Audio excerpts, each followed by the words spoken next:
Bom dia a todos. Vamos iniciar os trabalhos do dia aqui, né? Lendo do livro aqui Pão Nosso, de Chico Xavier, pelo Espírito de Emmanuel. A página é para isso. Não retribuindo o mal com o mal, nem injúria por injúria, antes, pelo contrário, bendizendo, sabendo que para isso foste chamado. 1 Pedro, capítulo 3, versículo 9. A fileira dos que reclamam foi sempre numerosa em todas as tarefas do bem. No apostolado evangélico, reparamos igualmente essa regra geral. Muitos aprendizes, em obediência ao pernicioso hábito, preferem o caminho dos atritos ou das dissidências escandalosas. No entanto, mais algum raciocínio despertaria a comunidade dos discípulos para maior compreensão. Convida-nos Jesus o conflito estéril, não só para repetir os quadros do capricho individual ou da força tiranizante? Se assim fora, o ministério do reino estaria confiado a teimosos, aos discutidores, aos gigantes da energia física. É contrassenso desfazer o serviço da Boa Nova em lamentações que não encontram razão de ser. Amargura, perseguições, calúnias, brutalidades, desentendimentos são velhas figurações que atormentam as almas na terra. A fim de contribuir na extinção delas, é que o Senhor nos chamou às suas fileiras. Não as alimentes, emprestando-lhes excessivos apreços. O cristão é um ponto vivo da resistência ao mal, onde se encontra. Pensa nisso e busca entender a significação do verbo suportar. Não ouvides a obrigação de servir com Jesus. É para isso que fomos chamados. Jesus, né, nos deu vários exemplos, né? E aqui, nessa recomendação aqui, né, é para que retribuíssemos o mal por mal. É muito difícil, né, a gente pensar naquele vizinho, por exemplo, né, que coloca o som alto na nossa porta, coloca aquele lixo, né, e os caluniam por trás, né, e quando você abre o livro, está lá: amai os vossos inimigos, né. É muito difícil a gente entender isso, né? Mas o que Jesus quis dizer, né, não é para a gente ficar abraçando, beijando, né, aquelas pessoas que não fazem mal. É simplesmente para não levar isso para o coração, não considerar, né, que aquilo possa nos atingir, né? Jesus recebeu várias ofensas e nenhuma delas chegou até o seu coração. Ele continuou mantendo a serenidade, o amor, a compreensão em todos os casos. Então, que a gente possa, né, orar sempre por aqueles que nos caluniam e por aqueles que nos tratam bem do mesmo jeito, né?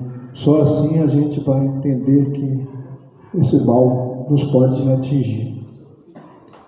Então vamos elevar o nosso pensamento até Jesus, né, pedindo a Ele que nos anime, que nos acalme, que nos dê muita força, né, dizendo assim: Senhor, nosso Deus, nosso Pai, derramai sobre nós o Teu amor, a Tua paz, a Tua luz. Que essa luz possa iluminar nossa mente, os nossos corações. Que essa luz possa iluminar o nosso caminho, a nossa caminhada evolutiva. Te pedimos, Jesus, por caridade, que tire de dentro de nós todo sentimento de inveja, orgulho, vaidade, todo sentimento de ódio, raiva, rancor, mas que seja colocado em seu lugar só o amor, a caridade e o perdão, para que sejamos dignos da promessa de Cristo. Que assim seja, Senhor. Graças a Deus. Hoje nós estamos recebendo aqui o nosso amigo Hamilton, né, que vai fazer o estudo da manhã aqui, né, com o tema Desenlace dos Espíritos, né? Hamilton, seja bem-vindo.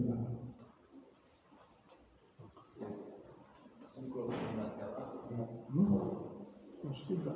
Você quer aqui? Ah, tá ali.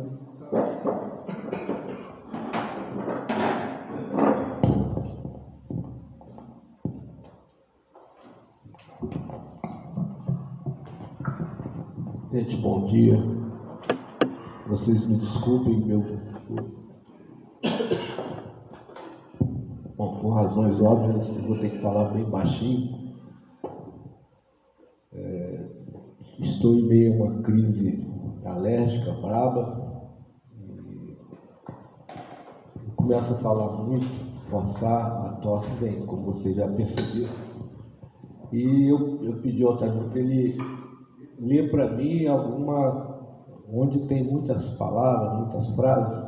Aí ele lê e eu vou comentar em cima do que foi lido aí, vocês estão vendo aqui. Eu até, se alguém aí de trás não estiver conseguindo ler, passa para frente, tem muitos lugares aqui, né? Aqui na frente. Bom, vamos falar sobre a morte, né? Que é um assunto assim, a gente nunca está preparado para a morte. Na segunda-feira mesmo dessa semana, eu estive num velório, num enterro, né, de uma grande amiga, uma irmã mesmo, de verdade.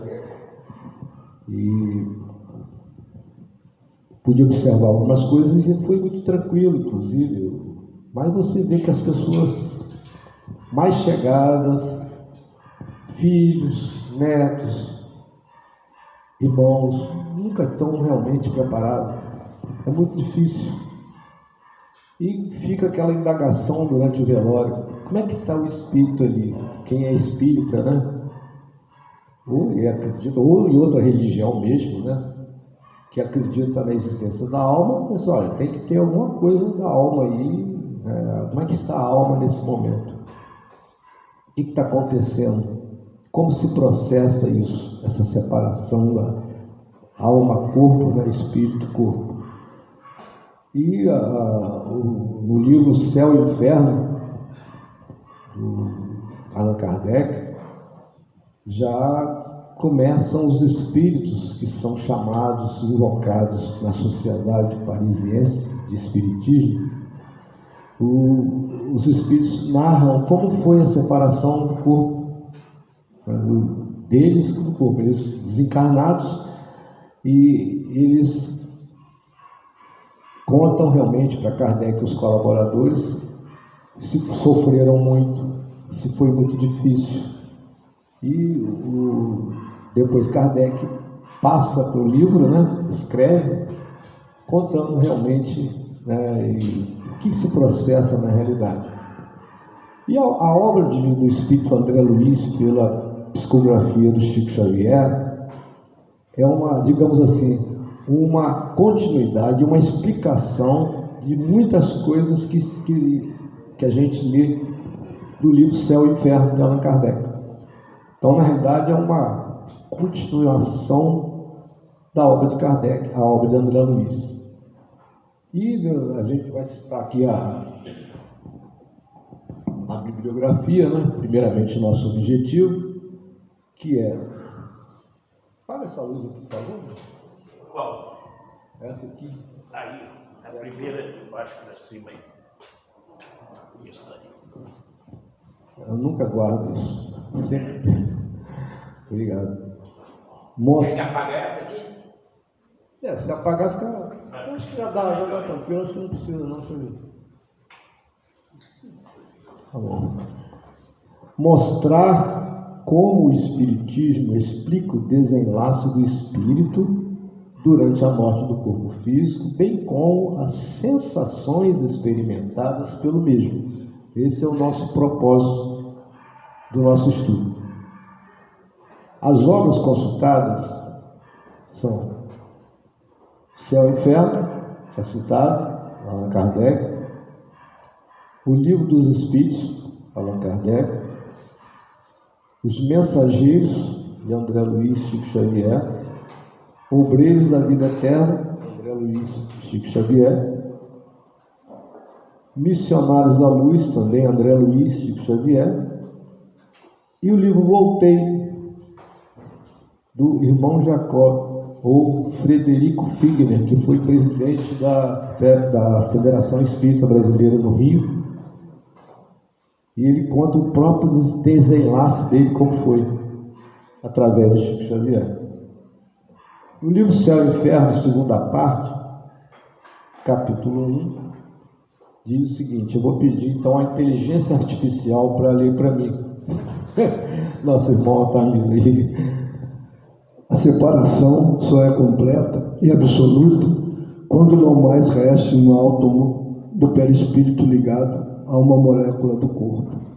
A sensação dolorosa da alma por ocasião da morte está na razão direta dos pontos de contato existentes entre o corpo e o perispírito. Então, olha bem, nosso espírito tem um envoltório chamado perispírito. E a ligação do corpo se dá através do perispírito. Mas olha só que coisa interessante. Separação só é completa e absoluta quando não mais existe um átomo do perispírito ligado a uma molécula do corpo. Então, aí sim, enquanto houver uma ligaçãozinha que seja, não se dá a separação completa e absoluta. Tá?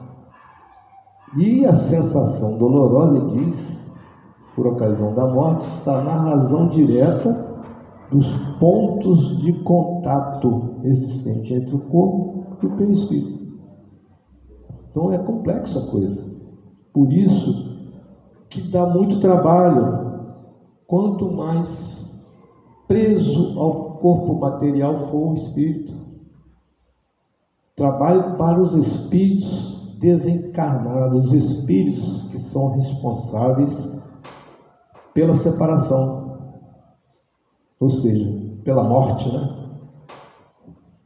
Isso dá muito trabalho. Aqui eu posso ler pequenininho. Se após a cessação completa da vida orgânica existirem ainda numerosos pontos de contato, a alma poderá ressentir-se dos efeitos da decomposição do corpo. Aqui, você vê, quanto mais apegado à matéria for o espírito, isso aqui acontece muito fortemente. A ligação, quando nós somos muito arraigados à matéria, a ligação é muito forte, muito intensa. E isso dá muito trabalho e às vezes requer tempo, como a gente vai ver nos exemplos.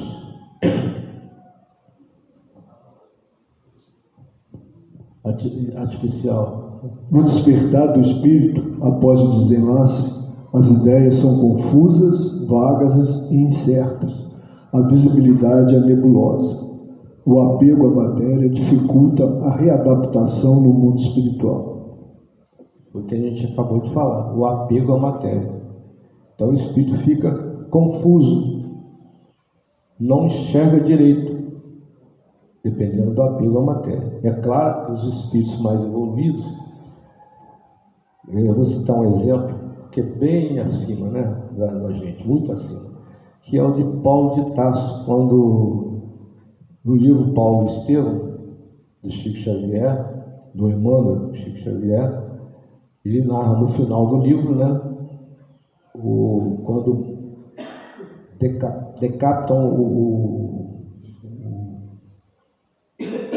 nosso amigo Paulo de Tarso, corta o pescoço dele com espada, machado, a gente não sabe como aconteceu na realidade, e a cabeça dele rola, né? E o corpo cai aqui, a cabeça rola. Mas o Emmanuel, ele narra a tranquilidade do Paulo. Isso imediatamente se separou do corpo, porque ele não era um espírito muito evoluído, desapegado à matéria. Ele só tem um problema de visibilidade. Ele estava chegando embaçado, ele viu vultos ao longe. Um dos vultos era o Ananias, que havia restituído a visão material dele lá em Damasco, depois que ele viu Jesus. E agora, na morte dele, o Ananias aparece para restituir a visão espiritual, dá um passe nele e fica tudo claro, tudo nítido, como se tivesse um nevoeiro afastado dele, e ele enxerga então. Ele enxergou Jesus, enxergou Estevão e Abigail, sua noiva. O Estevão, irmão da Abigail, a quem ele mandou apedrejar. Mas isso é coisa muito rara, é espírito muito evoluído que acontece. No caso nosso, nós ainda somos muito apegados à matéria. As ideias são confusas, vagas e incertas. A visibilidade é nebulosa. Então, o apego à matéria que dificulta. O Livro dos Espíritos, a pergunta 155, fala: como se opera a separação da alma e do corpo? Os Espíritos respondem: rompidos os laços que a retinham, ela se desprende. Então, a alma se desprende. Mas rompidos os laços, a gente já viu que depende do quê? Da ligação átomo do perispírito à molécula do corpo material, no céu e inferno. Na questão 155, a separação se dá instantaneamente por brusca transição? Pergunta Kardec.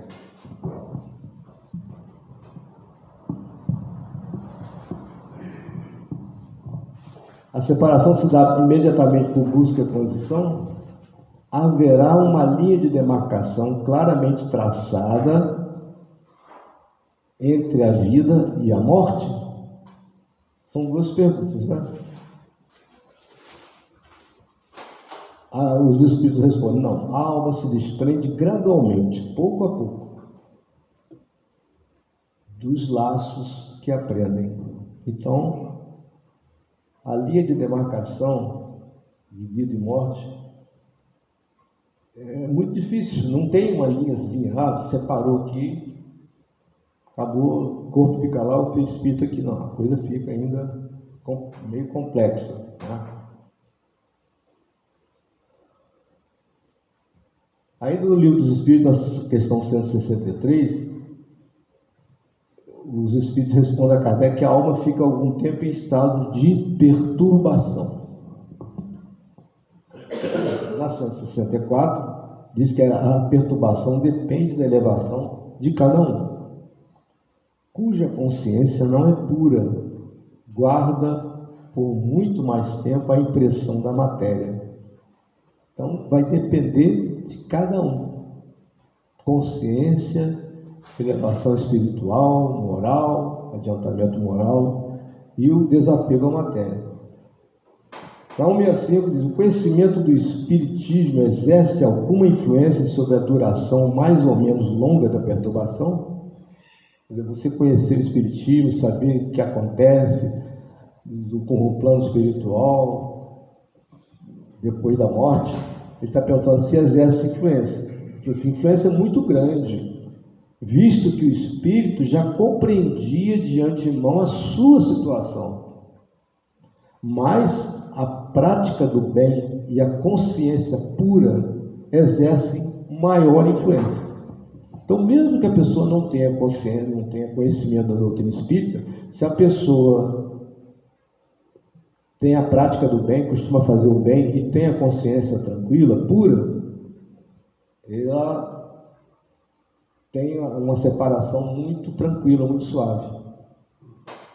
Então, quer dizer, não, você tem que conhecer o Espiritismo, tudo, senão você vai ter uma separação difícil, tudo. Não, basta a pessoa não precisa ser espírita, tem que ser cristã.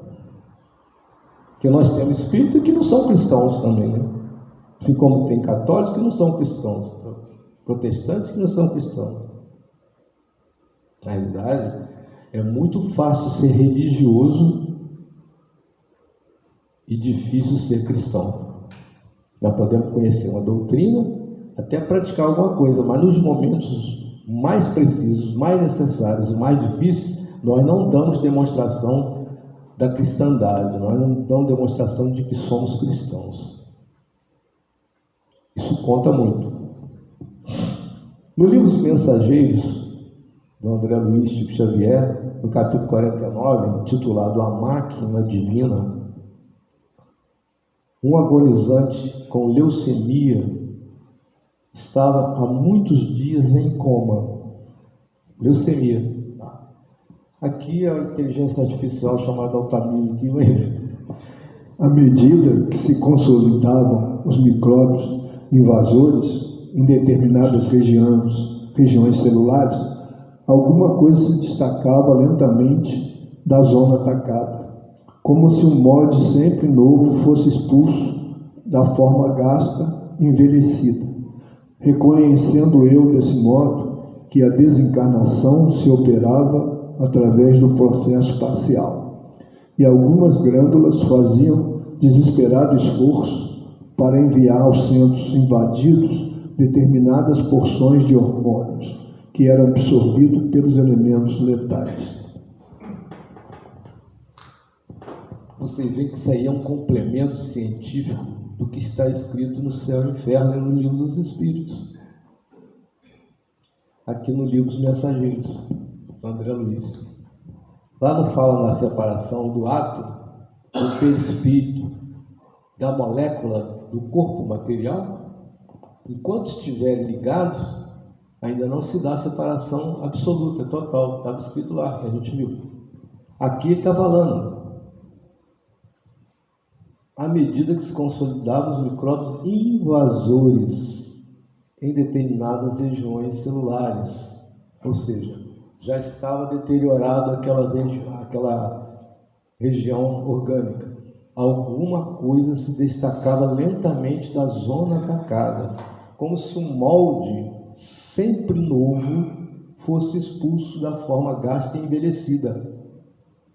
Reconhecendo eu desse modo que a desencarnação se operava através de processo parcial. E algumas glândulas faziam desesperado esforço para enviar aos centros invadidos determinadas porções de hormônios que eram absorvidos pelos elementos letais. Então, é uma luta entre coisas positivas e coisas negativas.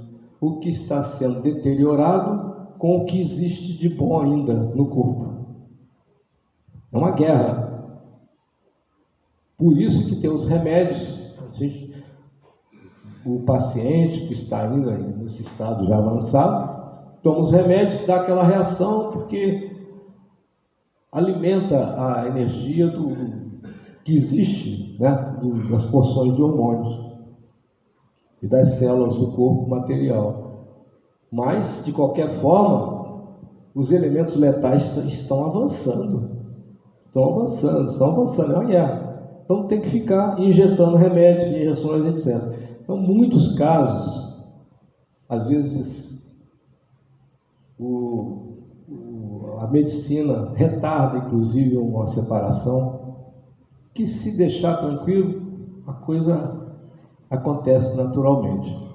Está até desenganado, alguns médicos insistem, né, em querer segurar uma coisa por causa do parente. Os parentes estão querendo segurar o espírito, que ninguém quer que fulano morra, que o outro vá embora, mas tem momentos que é preciso a gente ajudar.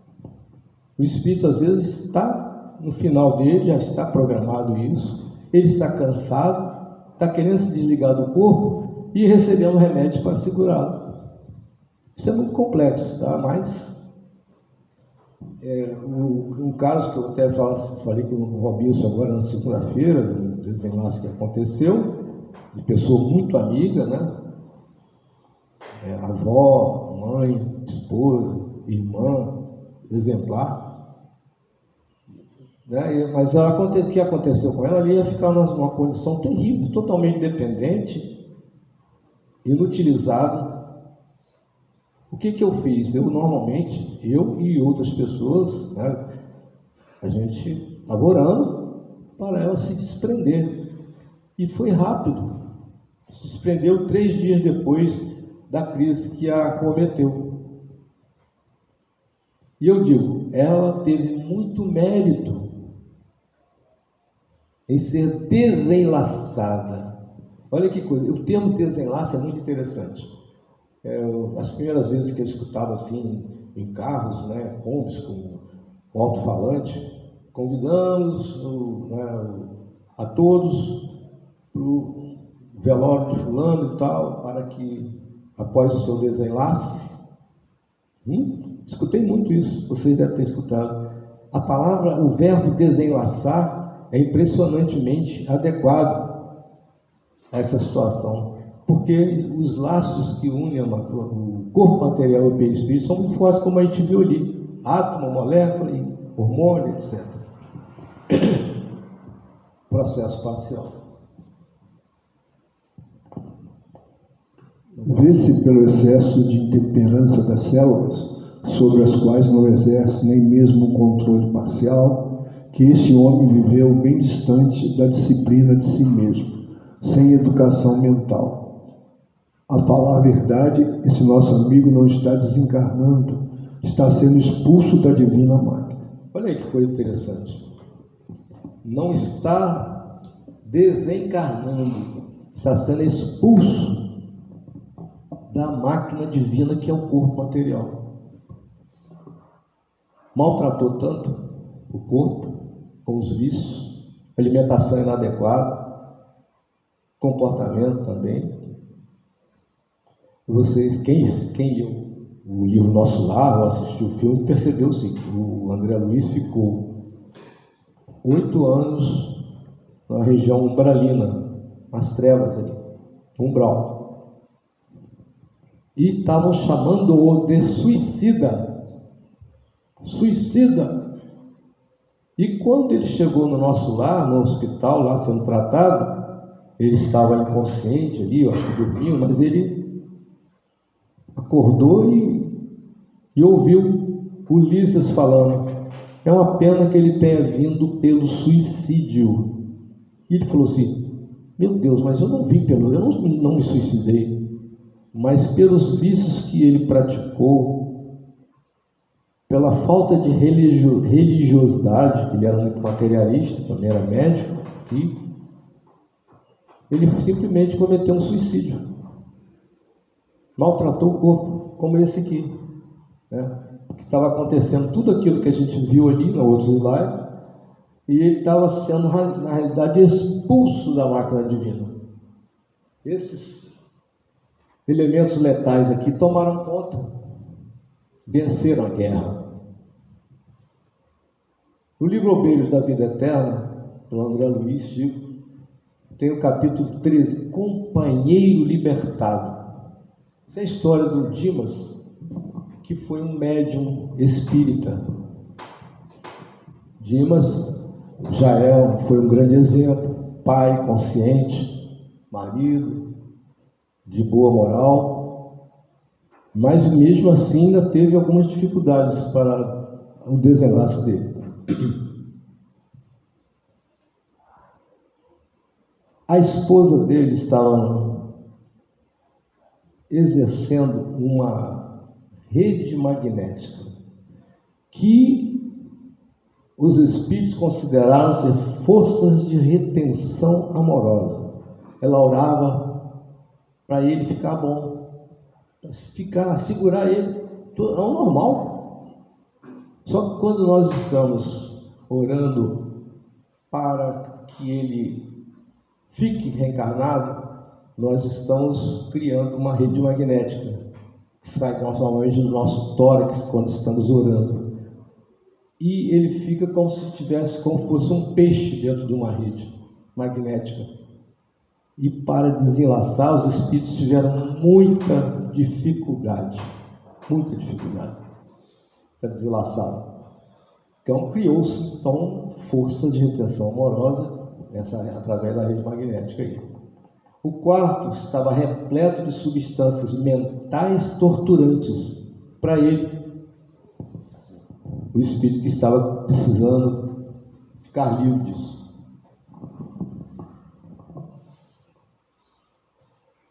Então houve necessidade de melhoras, olha só, melhoras fictícias. Os espíritos proporcionaram ao Dimas uma melhora, mas a melhora fictícia. Para quê? Para que a esposa se descontraísse, se desconcentrasse dessas preces que estavam exercendo as forças de retenção amorosa, para que eles pudessem começar a atuar no desligamento dele, no desenlace do Dimas. E então essa rede fluídica criou-se uma defesa dele. Começou então o processo de desenlace. A esposa Faios foi para o ambiente dela, né, do quarto, do outro quarto. O Dimas ficou no quarto ali, eles conseguiram para ela descansar, e eles começaram o processo de desenlace. No umbigo saiu uma substância leitosa. Agora, nosso amigo Altamiro. Jerônimo quebrou alguma coisa que não pude perceber com minúcia. E brilhante chama violeta dourada desligou-se da região craniana, absorvendo a vasta porção de substância leitosa já exteriorizada.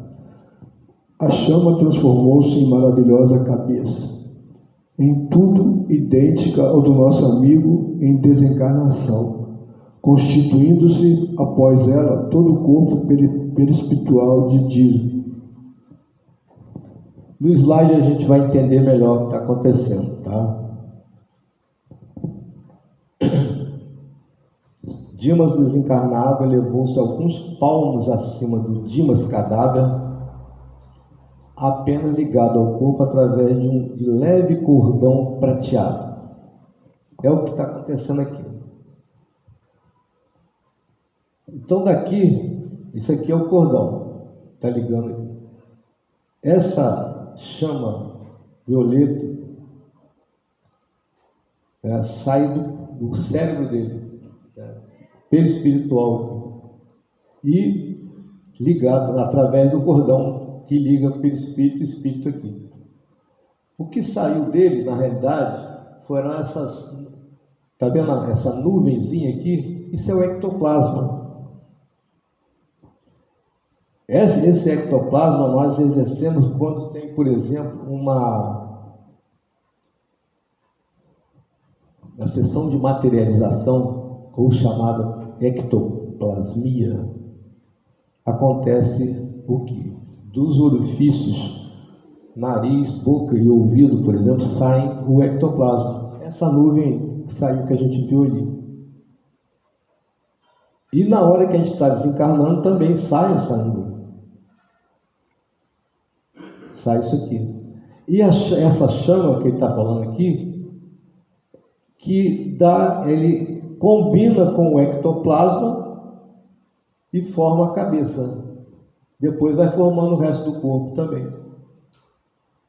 Perispiritual. E o corpo material vai se enfraquecendo porque já está morrendo. Mais ou menos. Isso aí, gente, não é toda desencarnação que é essa. Assim como não há uma reencarnação igual a outra, também não existe uma desencarnação, não existe um desenlace exatamente igual ao outro. Cada um é bem diferente.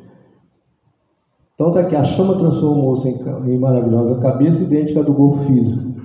Após foi se formando todo o corpo perispiritual de Dimas.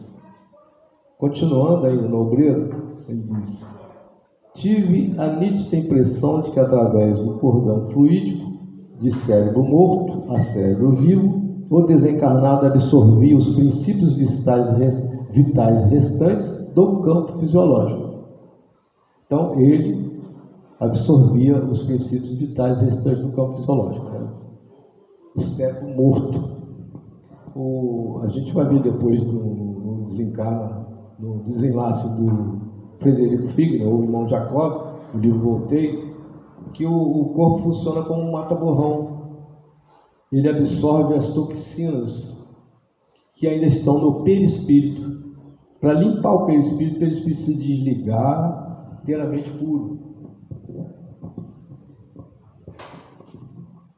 Isso aqui está com o peso do microfone, ele está descendo.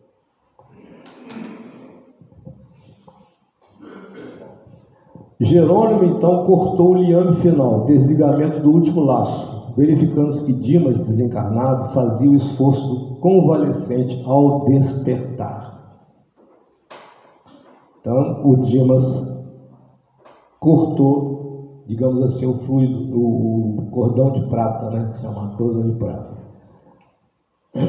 O apêndice prateado era a verdadeira artéria fluídica, sustentando o fluxo e o refluxo dos princípios vitais em readaptação.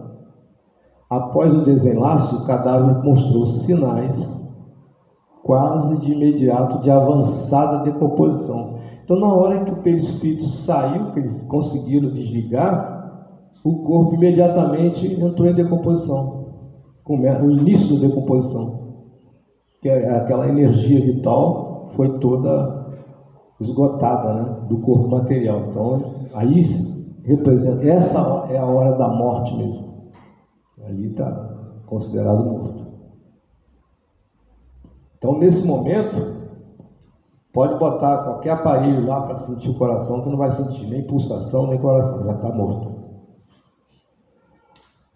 O apêndice prateado era a verdadeira artéria fluídica, sustentando o fluxo e o refluxo dos princípios vitais, em readaptação. Após o desenlace, o cadáver mostrou sinais, quase de imediato, de avançada decomposição. Então, repetindo aí para vocês.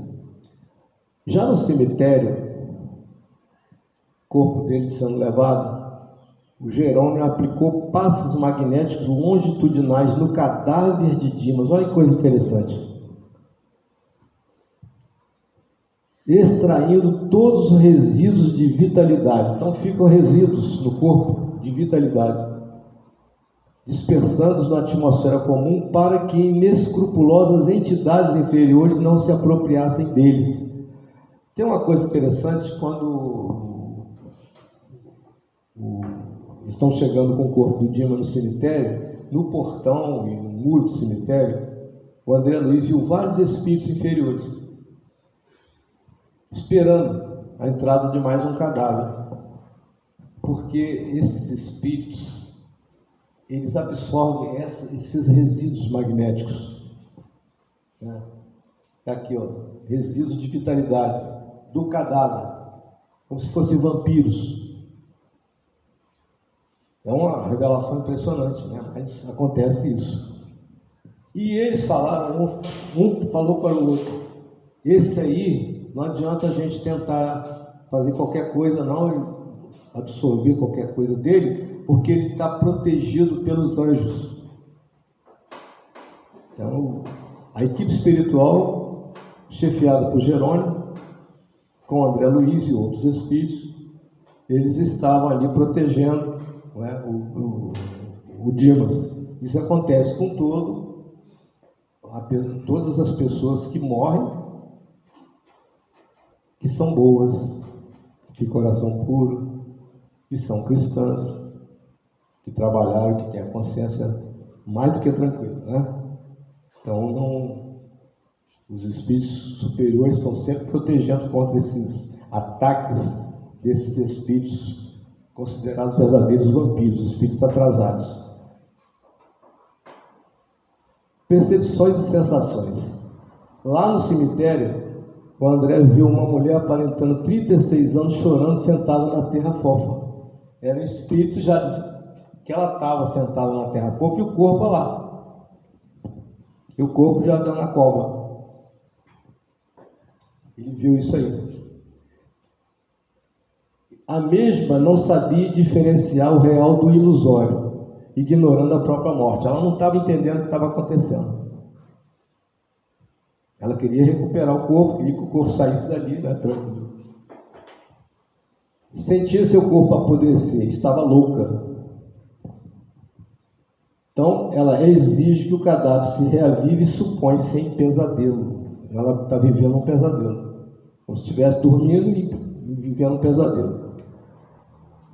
Se desatássemos a algema benéfica, ela regressaria intempestiva à residência abandonada, como possessa de revolta, a destruir o que encontrasse.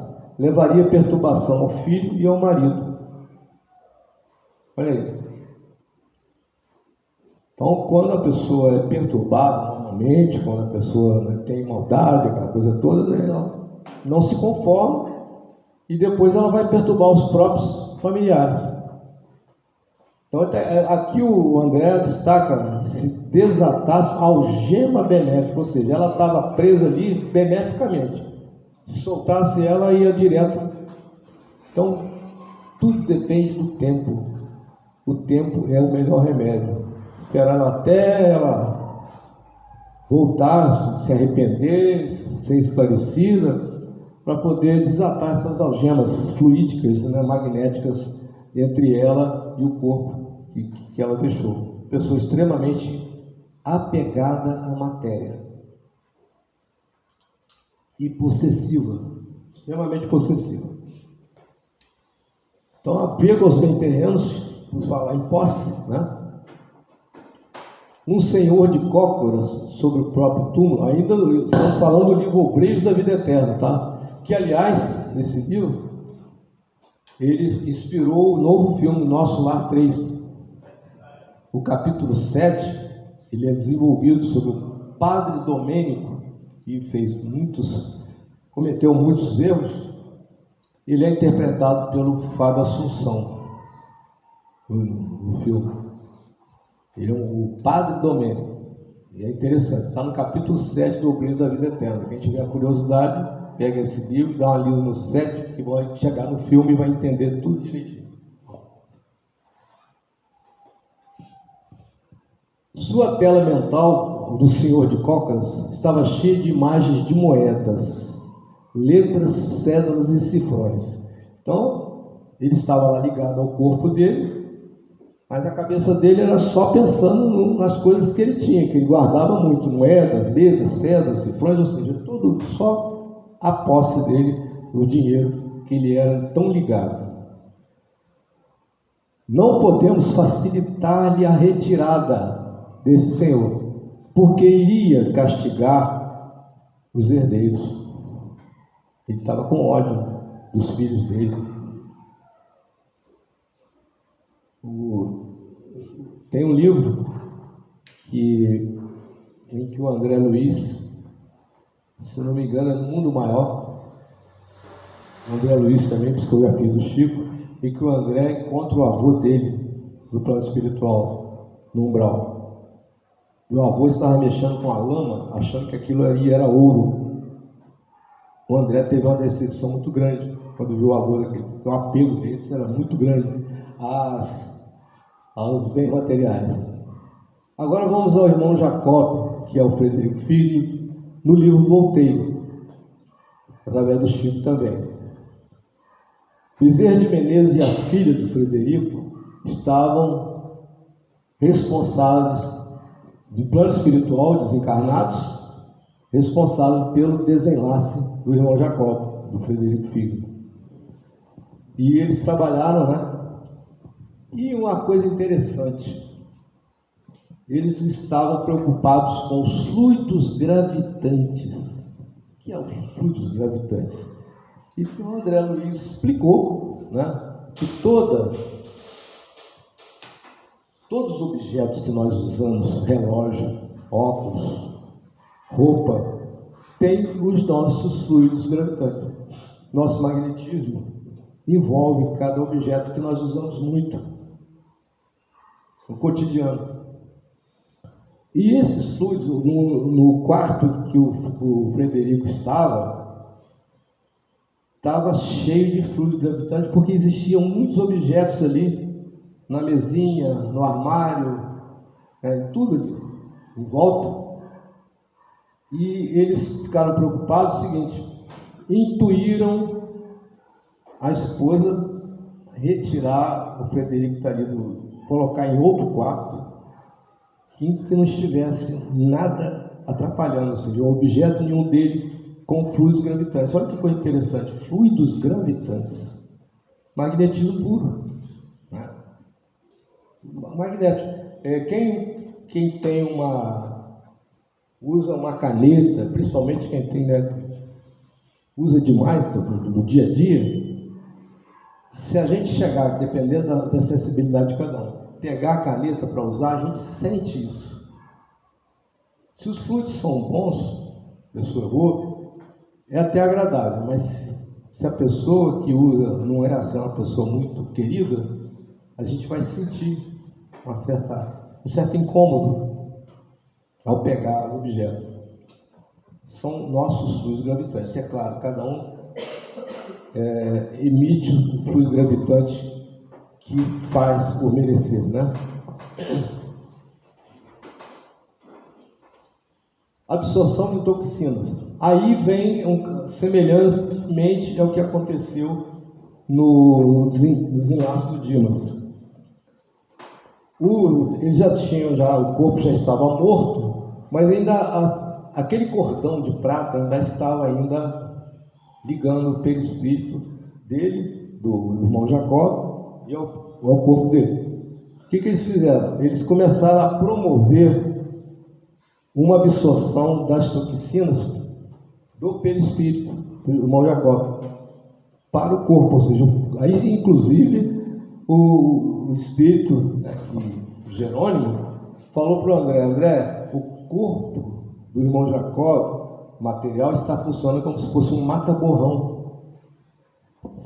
Alguém aí se lembra do mata-borrão? Existia um negócio curvo com papel absorvente. Você escrevia com a caneta a tinta, o Robinson escreveu a caneta a tinta. A tinta, aí passava aquele mata-borrão, que era como se fosse uma canoazinha, né? Para poder absorver a tinta ali, para não borrar a escrita. Por isso que era mata-borrão. Então o corpo funcionou como um mata-borrão nesse caso, tirando as toxinas do perispírito do irmão Jacó. O corpo funciona até nessa hora, né? O corpo material. Aí depois tem aqui, eles levam o irmão Jacó para, aí pelas narrativas, dá para perceber que parece que é a praia de Botafogo, no Rio. Levam a praia lá para uma absorção de energias marinhas. O mar tem um magnetismo fabuloso, impressionante. Por isso que a gente vai, quando vai passar uns dias na praia, né? Quem não gosta, né? E ele se lembrar, fazer boas orações ali. Tem aqueles espíritos que trabalham toda aquela religião. Mas o mar tem um magnetismo muito forte. E regenera, restaura as nossas energias. Então, levaram ele, enfraquecido, o irmão Jacó, em perispírito, para absorver energias marinhas. Interessante, né? Já no livro Missionários da Luz, o André Luiz também, Chico Xavier, houve um capítulo 11, uma intercessão. De quê? Raul, o suicida. Raul suicidou-se, deu um tiro no peito, né? Um tiro no peito, e houve uma harmonia com as forças perversas. Vocês lembram do Ghost? O Ghost só passou o quê? 150 vezes mais ou menos na televisão, mais ou menos, ou até 200. Quando o assassino do Sam, né, ele é atropelado, o que acontece? Aquelas entidades, né, bem das trevas, carregam ele. Mas fizeram mais ou menos aquilo ali com o Raul, porque ele suicidou-se. Ao suicidar-se, ele entrou em harmonia com essas forças perversas, e eles levaram ele para um matadouro. O sangue do animal, eles absorvem as energias do sangue do animal, porque precisam desse magnetismo terrestre, dessa essência. Então, vibrações pesadíssimas e angustiosas passou o Raul, né? E o Jerônimo chamou de bando. Aqui não é o Jerônimo Missionário da Luz, já é o Alexandre, o guia espiritual. O Alexandre chamou de bando de algumas dezenas que abusou do corpo e deslocou o suicida com facilidade. E foram acabar lá no matadouro. Conclusão. Lembra da música É Preciso Saber Viver? Erasmo e Roberto? É preciso saber viver, não é? Agora a gente entende que é preciso saber morrer também. Além de aprender a viver, nós precisamos aprender a morrer. Então é preciso saber viver para morrer bem. Essa é a conclusão. Uma família esclarecida e evangelizada, com dívidas pequenas, passamentos tranquilos. Tem passamentos tranquilos. Em dívidas pequenas. Todos nós temos dívidas. Agora, uma família esclarecida, que não é esclarecida, não é evangelizada, com dívidas grandes, aconteceu o quê? Aconteceu aquela casa da nossa irmã, que estava lá diante do corpo, com ódio, inconformada, vivendo um pesadelo infindo.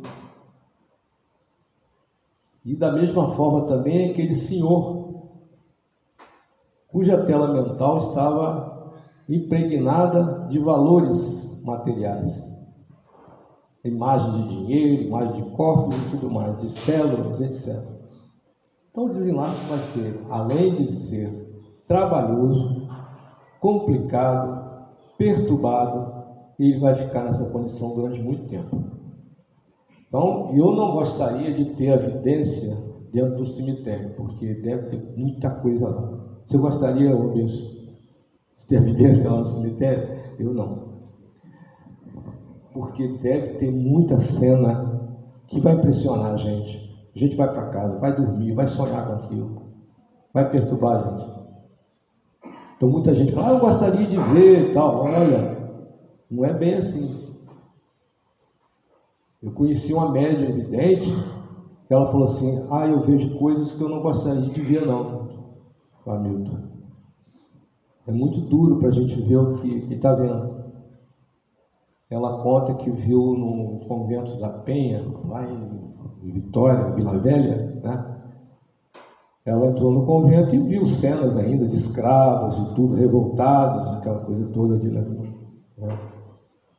E assim como em algumas fazendas por aqui, nós estamos no Vale do Café, aí, as fazendas em que os escravos sofreram muito, uma revolta muito grande e cenas bem desagradáveis.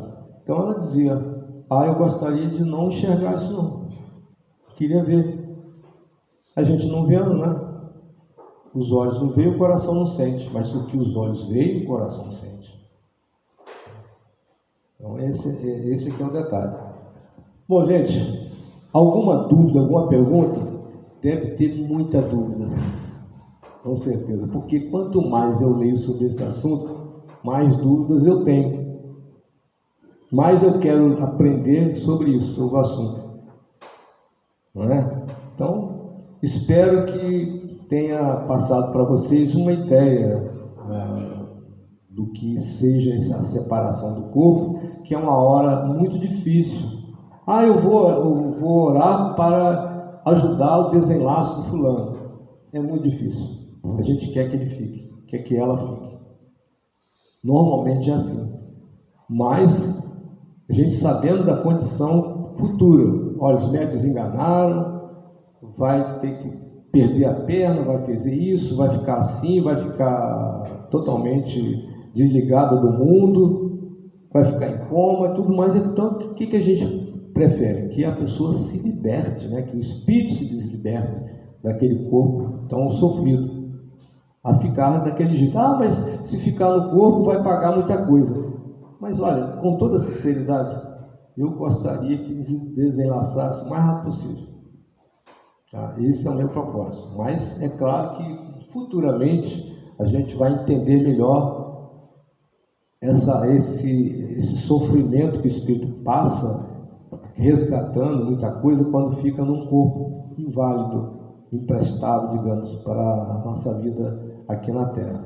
Mas a gente vai estudando, vai vivendo, são muitas encarnações nossas, nós já morremos muitas vezes, já nascemos várias também, então, para morrer a gente tem que nascer, né? Não tem como, é a lei da vida. E o Emmanuel, que foi guia espiritual do Chico Xavier, dizia assim: por que vocês têm medo da morte? Vocês morrem todas as noites? Que é morrer, desliga do corpo, o corpo fica ali dormindo, está encostado. Você está vivendo coisa no plano espiritual, né? Fora do corpo. Está como se estivesse morto o corpo. Mas a vida continua. E a vida aqui é transitória e passageira. Isso nós temos que entender. E nós não temos que ficar apegados a essa transitoriedade, ao que tem aqui de matéria, que vai simplesmente nos prender cada vez mais. Ora, se o pecado que nós cometemos se transforma em correntes, nos prendem, nós nos tornamos escravos do pecado, como Jesus disse no Evangelho de João, capítulo 8, versículos 32 a 34, que aquele que comete pecado é escravo do pecado. Imagine o apego aos bens materiais, que vai nos segurar muito mais. Então, que Jesus nos intua, nos inspire, né, para que possamos nos desprender, nos desligar desses valores transitórios, passageiros, materiais. Que Ele nos abençoe o coração, assim seja. Muito obrigado.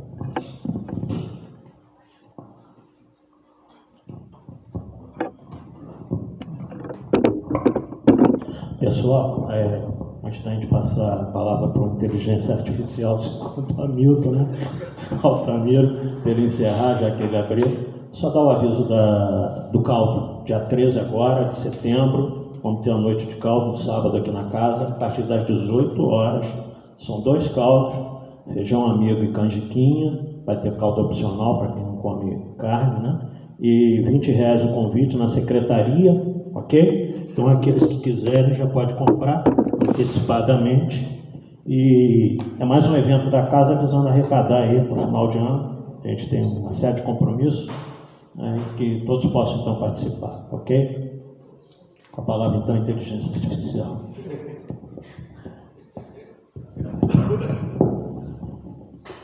Nós agradecemos o nosso irmão Hamilton pelo estudo da noite, né? E vamos fazer a nossa prece final para retornarmos aos nossos lares. Vamos então todos fechar os nossos olhos, né? Pensar em Jesus, agradecer a Ele por esse momento. Estamos aqui nessa hora, né? Tendo essa oportunidade de abastecer a nossa mente, o nosso corpo com essas informações, para que possamos no nosso dia a dia, né, usar em todos os lugares, no nosso trabalho, no nosso lar, com nossos amigos, nossos parentes, né? Que possamos ser sempre aquela pessoa, né, que age de acordo com os ensinamentos de Cristo, praticando todos os dias. Muito obrigado por tudo, Senhor, e que possamos estar sempre alerta, né, para esses problemas que surgem em nossas vidas. Que assim seja, Senhor, graças a Deus.